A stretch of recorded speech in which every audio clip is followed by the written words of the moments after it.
Filters अखबार के अंदर होते हैं वो किसी और मीडिया में नहीं होते, टेलीविजन में नहीं होते, सोशल मीडिया में तो होते ही नहीं है कि आप खबर फाइल करने वाले से, सब एडिटर से लेके सिटी एडिटर से, न्यूज़ एडिटर से, फाइनल एडिटर तक इतने फिल्टर्स हैं। ये फिल्टर्स बहुत ज़रूरी हैं। अगर आप पानी के फिल्टर्स गायब कर लें तो जो पानी आपको मिलेगा उसके बाद फिर आपकी सेहत पर जो असर पड़ेगा वो आपको अंदाज़ा है। तो वो फिल्ट्रेशन का जो निज़ाम है वो अच्छी सेहत के लिए बहुत ज़रूरी है।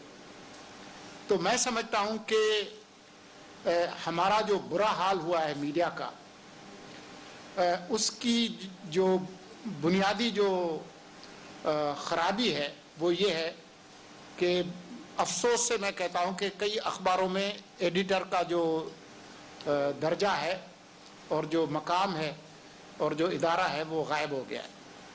तो उसके बाद फिर आपने देखा है कि जी अखबारात भी टीवी मीडिया की तरह से एक तरह से क्लाउड शॉप्स बन गए हैं जो कि वेस्टेड इंटरेस्ट के मफादात का तहफ़्फ़ुज़ तो करते हैं, अवाम के जानने का हक जो कि बुनियादी जिम्मेदारी है सहाफ़त की वो पूरी नहीं हो रही।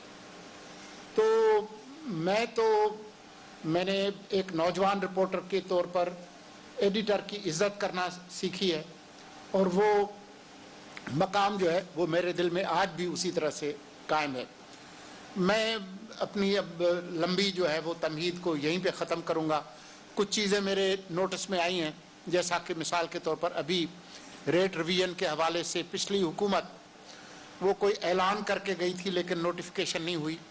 तो मेरे जो प्रिंसिपल इंफॉर्मेशन ऑफिसर हैं आसिम साहब खिची साहब, उन्होंने बताया कि जो इंक्रीज़ का रेट इंक्रीज़ का जो केस है वो फाइनेंस डिवीज़न में है, वजारत ख़जाना में है।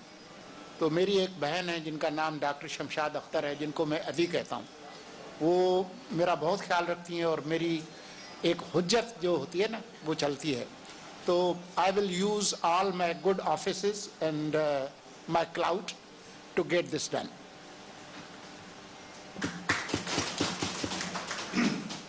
इससे पहले कि मैं आप सबके सवाल के जवाब दूँ, दरख्वास्त करूँ, अभी जो बात की है इतनी खूबसूरत बात है इस फिल्ट्रेशन की कि एडिटर आज जिस जगह पे हमारे वज़ीर इत्तला साहब बैठे हैं उन्हें मालूम है कि ये एडिटर्स ही वही फ़िल्टर है जो शायद अब बाकी मीडिया में नहीं रह गया।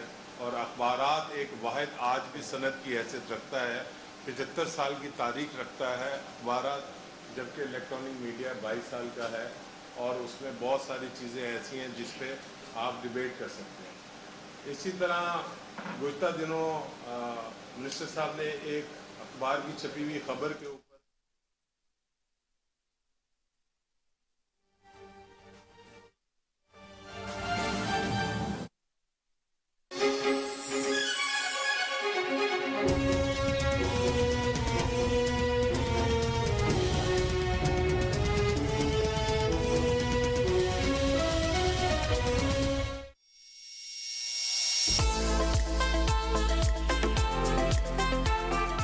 सोशल मीडिया किस तरीके से काम करता है, उसके डायनेमिक्स क्या है। पार्टी जो है अभी तक PMLN जो है इसको क्रैक नहीं कर पाई। ये एक बहुत बड़ा ड्रॉबैक रहा है नून लीग।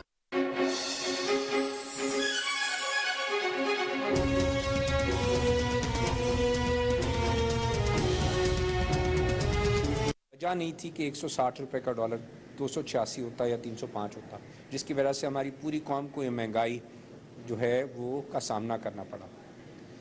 एक्सपोर्ट जो आप समझते हैं एक्सपोर्ट तो 20% घट गई। अगर करेंसी की वजह से एक्सपोर्ट बढ़ती तो पिछले साल 160 थी, इस साल जब साल बंद हुआ तो 286 थी। एक्सपोर्ट तो $32 बिलियन की $27.5 बिलियन रहेगी, $5 बिलियन घट गई उल्टी। तो इसका मतलब है जो करेंसी की डिवैल्यूएशन है उसका एक्सपोर्ट को भी कोई फ़ायदा नहीं होता, because everything is dollarised. Raw material भी डॉलराइज्ड हैं, एनर्जी भी डॉलराइज्ड है, तमाम स्पेयर्स भी डॉलराइज्ड हैं, उसकी जितनी चीज़ें इनपुट्स हैं very little portion is there. हमारे मुल्क में आज के दिन $10 बिलियन का एक्सपोर्ट सरप्लस मौजूद है। $7.5 बिलियन का सिर्फ टेक्सटाइल में सरप्लस मौजूद है। आज टेक्सटाइल के भी सारे सनतकार मौजूद थे। हमारे पास इसके अलावा $2.5 बिलियन का डिफरेंट गुड्स का सरप्लस मौजूद है। $3 बिलियन की इस साल रुई जो पिछले साल इंपोर्ट करनी पड़ी थी, $3 बिलियन की रुई सरप्लस हो गई है सिर्फ पिछले 6 महीने की मेहनत में, जो कि पिछले साल 5 मिलियन बेल हुई थी। मुझे अल्लाह से उम्मीद है इस साल 12 मिलियन बेल होगी। 7 मिलियन बेल का मतलब $3 बिलियन है, जिसका रॉ मटेरियल हमारे मुल्क में होगा। तो हमारा मुल्क दोबारा से, मैं आपसे ये शेयर कर रहा हूँ, हमारा मुल्क दोबारा रास्ते पे है। अब हम ये देख रहे हैं कि लो हैंगिंग फ्रूट्स क्यों है, क्योंकि हम केयर टेकर सेटअप, हम इसलिए आए हैं कि सनत और तजारत का ख्याल रखें, जो हमारी जिम्मेदारी है। इलेक्शन कमीशन इलेक्शन करा रहा है।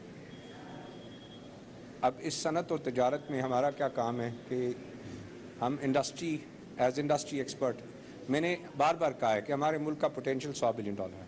हमने एक ऐसा विजन स्टेटमेंट बना रहे हैं कि हमारे मुल्क की एक्सपोर्ट 5 साल में $100 बिलियन पे चली जाए। 76 साल में कहाँ पहुँची है? $27 बिलियन। मैं कहता हूँ हमारे मुल्क का पोटेंशियल है $100 बिलियन का। एक एक चीज़ को हाथ लगा रहा हूँ। मैंने फिशरी से मीटिंग की, आपसे पूछता हूँ, बताता हूँ। $446 मिलियन की फिशरी की एक्सपोर्ट है। पता चला कि जनाब पिछले 6 साल से जो श्रिम्प की एक्सपोर्ट है अमेरिका बैन है। क्यों बैन है? सिर्फ एक जो है वो मैकेनिज़्म है जिसके थ्रू उन्होंने श्रिम्प को जो है वो निकालना था, जिसको TED कहते हैं। तो उन्होंने टर्टल एक्सट्रूजन सिस्टम, उसको उन्होंने जो है, जो अमेरिकन टीम आई तो उसको उन्होंने रिजेक्ट कर दिया। आज वो 6 साल से हमारी बैन लगी है। EU अभी तक खुल नहीं सकी। ये दुनिया में बिलियंस ऑफ डॉलर्स का ट्रेड है, हमारे पास सामने मौजूद है। हमारे पास यहाँ पे 2000 ट्रॉले हैं जो फिशरी के श्रिम्प और जो है वो फ़िश की जो है वो यहाँ से एक्सपोर्ट भी करते हैं और हमारी लोकल रिक्वायरमेंट पूरी करते हैं। सिर्फ उन्होंने फिशरी डिपार्टमेंट से 3 चीज़ें कही हैं जिससे लो हैंगिंग फ्रूट, कुछ भी नहीं है, सिर्फ मैनेजमेंट है। वहाँ पे वो कहते हैं कि आपको हम इसी साल $500 मिलियन बढ़ा देंगे। फार्मास्यूटिकल वालों से मीटिंग की। मैं ये समझता हूँ पाकिस्तान में टेक्सटाइल के बाद सबसे बड़ी सनत अगर है तो फार्मास्यूटिकल है, जो मोस्ट ऑर्गेनाइज्ड है। उनसे पूछा तुम्हारी एक्सपोर्ट क्यों $250 मिलियन है? आप सोचें पूरे पाकिस्तान में टेक्सटाइल की $16.5 बिलियन की एक्सपोर्ट है। एग्रीकल्चर जिसमें राइस, ये फिशरी सब मिला के 5 बिलियन है। पूरे पाकिस्तान की एक्सपोर्ट मैन्युफैक्चर्ड गुड्स की इसके अलावा सिर्फ $5 बिलियन। पूरे पाकिस्तान की 25 करोड़। इथोपिया की भी $10 बिलियन है। सो कोई मसला है, उसी मसले को बैठ के समझ रहे हैं कि क्या मसला है, क्यों नहीं आगे हम चल सक रहे। यही हमारा काम है। इसी के ऊपर जितने घंटे लगेंगे, मैंने एक ही बात कहा है, 120 दिन है, हर घंटा 24 घंटे इंडस्ट्री के लिए अवेलेबल हूँ। गवर्नर साहब फेडरल गवर्नमेंट के यहाँ पे माशाल्लाह नॉमिनी हैं, यहाँ पे गवर्नर हैं सिंध के, और कराची सबसे बड़ा शहर है। तो हमने 30 दिन पहले जो मीटिंग की थी उसका ना सिर्फ यहाँ फॉलो अप किया बल्कि नए टारगेट्स लिए कि हमने अगले 30 दिन में इनको लेके क्या चीज़ जो है इसको संभालनी है। गैस हमारे पास, हम सबको पता है कि गैस की शॉर्टफॉल है। अगर हम ज़िद करेंगे, और वो सिर्फ सिंध की गैस, हम किसी आर्टिकल के ख़िलाफ़ नहीं कह रहे 158। मैंने कहा है कि मैं अगले हफ्ते इंशाल्लाह मिनिस्टर ऑफ एनर्जी को भी लेके आऊँगा कि उसका निज़ाम बनाएं। अगर हम सब ज़िद करेंगे कि हमें $4 की गैस चाहिए, तो वो तो है नहीं। ये नहीं हो सकता कि $17 में ख़रीद के $4 की दे दें या घरों की गैस बंद कर दें। We need to go on जो है प्रोविंशियल बैकअप, कम अज़ कम प्रोविंस की, ताकि सनत तो पूरी चले। अगर हम जिद करेंगे कि मैं सनत नहीं चलाऊंगा, मुझे $4 की गैस, मुझे $4 की गैस, तो है नहीं। तो सिस्टम में जो गैस डालनी है, 150 की शॉर्टेज है, 200 की शॉर्टेज है, उसका जो बैकअप होना है उसकी ज़रूरत है। सनतकारों को भी समझाया, उनको भी समझ आ गई।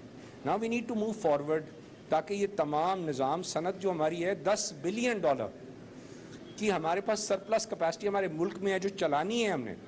अगर $10 बिलियन हमारी इंडस्ट्री चल जाए और एक्सपोर्ट आ जाए, $10 बिलियन का मतलब 10 मिलियन जॉब्स भी हैं हमारे पास खड़े हुए। हमने इन सनतकारों को पूरे हाथ पकड़ के इंशाअल्लाह ताला पट्टी पे चढ़ाना है। I believe in one thing, हमारा मुल्क है, ये सिर्फ $300 बिलियन की इस वक्त इकानमी है, 25 करोड़ लोगों का मुल्क है, $1200 पर पर्सन। मैं ये समझता हूँ ये मुल्क कम अज़ कम $3 ट्रिलियन की इकानमी का ये मुल्क है 10 साल में। ये मेरा ईमान है। मेरी 2 पुश्तें कराची में दफन है, मेरे दादा भी, वालिद साहब भी आप ही के शहर से सेनेटर भी थे, यही दफन है। जितना पोटेंशियल इस शहर में है शायद किसी शहर में ना हो,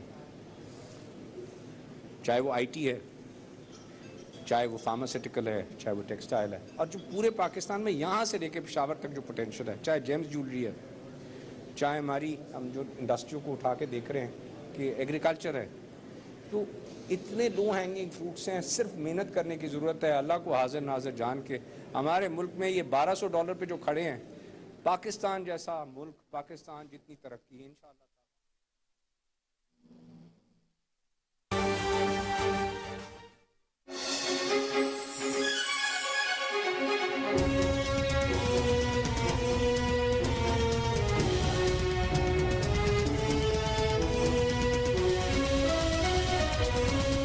कानून असल में है क्या? White collar crime lot of documents है। यहाँ पे 8-10 बंदे जो हैं वो एक बोर्ड होता है, अगर वो